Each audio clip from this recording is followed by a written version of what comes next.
کہ شاید اس کے تمام خواب پورے کر سکتا ہے۔ مجھے معاف کر دے، مجھ سے بہت بڑی غلطی ہو گئی۔ خالہ بھی روتے ہوئے بولی، باجی آپ تو اب ندیم سے ملاقات کرنے لگی ہیں، میں تو بچپن سے ہی ندیم سے محبت کرتی ہوں۔ آپ کو یاد ہوگا جب میں گرمیوں کی چھٹیوں میں یہاں آئی تھی تب ہی ہم دونوں ایک دوسرے سے محبت کرنے لگے تھے، ایک دوسرے کے لیے تڑپنے لگے تھے، اور تب ہی ندیم نے مجھ سے پہلی دفعہ ملاقات کی تھی۔ یہ بات سن کر ریحانہ کی آنکھیں کھلی کی کھلی رہ گئیں۔ میں نے کہا، خالہ آپ ایک ایسی باتیں کر رہی ہیں۔ خالہ بولی، ندیم تم چپ کرو، آج میں باجی کو بتانا چاہتی ہوں کہ میں کب سے تمہیں پیار کرتی ہوں۔ جب ندیم نے مجھ سے ملاقات کی میں نے تبھی فیصلہ کر لیا تھا کہ میں اب اپنا سب کچھ ندیم کو سونپ دوں گی، لیکن میرے منع کرنے کے باوجود بھی میری شادی کر دی گئی، اور پھر قدرت نے میرے حق میں ہی فیصلہ کیا اور میں دوبارہ ندیم تک پہنچ گئی، اور آپ اس گھٹیا شخص یعنی شاہد کے لیے مجھے ندیم سے دور کرنا چاہتی تھی۔ ریحانہ کی آنکھوں میں بھی آنسو تھے۔ میں نے کہا، آپ نے اچھا نہیں کیا، اگر میں ٹائم پر نہ پہنچتا تو آج میری پہلی محبت برباد ہو چکی ہوتی۔ ریحانہ نے مجھے اپنے ساتھ لگا لیا اور بولی، مجھے معاف کر دو۔ خالہ کی طرف میں نے دیکھا تو انہوں نے بھی اپنی آنکھیں جھکا کر مجھے معاف کرنے کو کہا۔ میں بھی کچھ بولا بھی نہیں تھا کہ ریحانہ تابڑتوڑ مجھ سے باتیں کرنے لگی۔ مجھے سمجھ ہی نہیں آیا کہ کیا ہوا ہے۔ جیسے ہی میں سنبھلا میں نے اس کو اٹھا لیا اور بیڈ پر بیٹھ کر اس کی باتوں کا جواب دینے لگا۔ پھر میں نے خالہ کو پکڑ کر بھی اپنے ساتھ لگا لیا تو خالہ ریحانہ کی نشیلی آنکھوں میں دیکھتے ہوئے بولی، آج باجی کو ایسی سزا دو کہ وہ دوبارہ ایسی غلطی نہ کرے۔ اور یہ کہہ کر خالہ نے ریحانہ کے دونوں ہاتھ باندھ دیے اور پھر ملاقات کا سلسلہ شروع ہوا۔ میں 50,000 کلومیٹر فی گھنٹے کی رفتار سے ریحانہ سے ملاقات کر رہا تھا، اور ریحانہ کو ایسا محسوس ہو رہا تھا جیسے کوئی بکرا ذبح کر رہا ہو۔ میں نے خالہ سے ملاقات نہیں کی، بس ریحانہ سے ہی ملاقات کرتا رہا۔ اس کی حالت نیم مردہ ہو گئی اور وہ مدہوشی میں بول رہی تھی، ندیم مجھے معاف کر دو۔ ملاقات ختم ہونے کے بعد میں نے ریحانہ کی سہیلی پری کو دیکھا تو کافی چوٹوں کی وجہ سے پری کا چہرہ پھول چکا تھا۔ ملاقات ختم ہونے کے بعد میں اپنے کمرے میں واپس آ گیا اور پھر سو گیا۔ صبح 9 بجے اٹھا تو مونا کمرے میں نہیں تھی۔ میں اٹھ کر باہر گیا تو وہ باہر بیٹھی تھی۔ فریش ہونے کے بعد ہم سب نے ناشتہ کیا۔ خالہ اور عظمیٰ دونوں تیار ہو چکی تھیں۔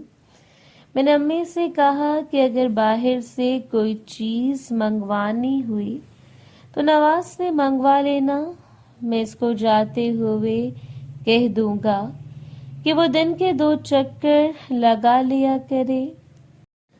لیکن کسی صورت میں بھی چچا اس گھر میں نہیں آنے چاہیے۔ ریحانہ بولی، کیا تم نرگس کو واپس لے کر آؤ گے؟ میں نے کہا ہاں، میں واپس لے آؤں گا۔ اس کے بعد ہم سب کچھ دنوں کے لیے شہر جائیں گے۔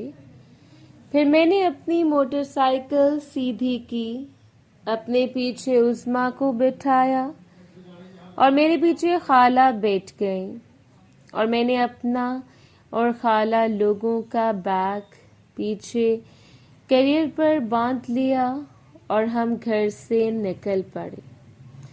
راستے میں دونوں مجھے بار بار تنگ کر رہے تھے۔ میں نے کہا ایک دفعہ آپ گھر چلو، پھر آپ کو بتاتا ہوں۔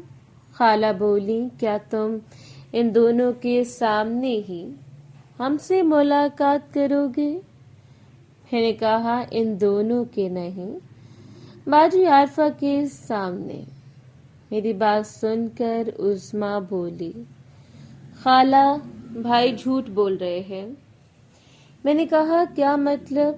تو عظمیٰ مسکرا کر بولی باجی عارفہ سے نکاح کرنے کے بعد آپ ہم سے تھوڑی ملاقات کریں گے، آپ تو ان سے ہی ملاقات کریں گے۔ تو خالہ نے کہا یہ تو پہلے بھی کئی دفعہ ملاقات کر چکا ہے، اب کیا نیا ہے؟ میں نے مسکرا کر کہا میں نے تب سے باجی عارفہ سے ملاقات بند کی ہے جب سے میری شادی ہوئی ہے، کیونکہ میں نے وعدہ کیا تھا کہ شادی کے بعد میں ان سے نکاح کر لوں گا، اور یہ بھی کہا تھا کہ میں تب تک آپ سے ملاقات نہیں کروں گا جب تک میرا آپ سے نکاح نہیں ہوتا۔ یہی باتیں کرتے کرتے اور شرارتیں کرتے کرتے ہم تقریباً 12 بجے شہر پہنچ گئے۔ باجی عارفہ اور عالیہ اپنی ڈیوٹی پر گئی ہوئی تھیں، اس لیے گھر کا تالا کھول کر ہم تینوں اندر آ گئے۔ موٹر سائیکل بھی میں نے اندر کھڑی کی۔ جیسے ہی ہم اندر داخل ہوئے تو گھر کی صفائی دیکھ کر میں حیران ہو گیا۔ گھر کی حالت ایسی تھی جیسے آج ہی دھویا ہو۔ پھر میں اپنے کمرے میں آیا تو میرے کمرے کی حالت بھی تبدیل تھی۔ خالہ دیکھ کر بولنے لگیں لگتا ہے آج ہی صفائی ہوئی ہے۔ میں نے کہا شاید آپ کے آنے کی خوشی میں۔ تو عظمیٰ بولی بھائی کیا آپ نے ان کو بتایا تھا؟ میں نے کہا ہاں میں نے بتایا تھا، کیونکہ تم دونوں کو میں نے اپنی نکاح پر گواہ بنانا ہے۔ تو میری بات سن کر دونوں کے چہرے پر مسکراہٹ آ گئی۔ تو میں نے کہا آپ دونوں بیٹھے، میں آپ کے لیے کچھ پینے کو لے کر آتا ہوں، اور یہ بات کر کے میں جانے لگا تو عظمیٰ نے میرا ہاتھ پکڑ لیا اور بولی آپ نے تو ہمیں 1 منٹ میں ہی غیر بنا دیا۔ جناب آپ بیٹھیں، میں لے کر آتے ہوں۔ اور عظمیٰ نے مجھے کھینچ کر خالہ کے ساتھ بیڈ پر بٹھا دیا اور خود باہر چلے گئے۔ خالہ نے اپنا سر میرے کندھے پر رکھ لیا اور خاموشی سے کچھ سوچنے لگیں۔ میں نے کہا کیا سوچ رہی ہو؟ خالہ بولی کچھ نہیں۔ میں نے کہا میں جانتا ہوں کہ آپ بھی چاہتے ہیں کہ میں بھی جلد از جلد آپ کو اپنا بنا لوں۔ یقین مانیں اگر آپ کے اور میرے رشتے میں بندش نہ ہوتی تو میں پہلی شادی آپ سے ہی کرتا، لیکن اس کے باوجود میں آپ سے شادی کروں گا۔ ہم باتیں کر رہے تھے کہ عظمیٰ گلاسوں میں کولڈ ڈرنک ڈال کر لے آئی اور ہم کولڈ ڈرنک پینے لگے۔ اس کے بعد ہم تینوں بیڈ پر لیٹ کر آرام کرنے لگے تو خالہ بولے نکاح کب کرنا ہے؟ میں نے کہا باجی آتے ہیں تو ہم آج ہی دوسرے گھر میں شفٹنگ کرتے ہیں اور کل وہاں سیٹنگ کریں گے۔ اگر ٹائم مل گیا تو کل رات کو نہیں تو پرسوں نکاح کر لیں گے۔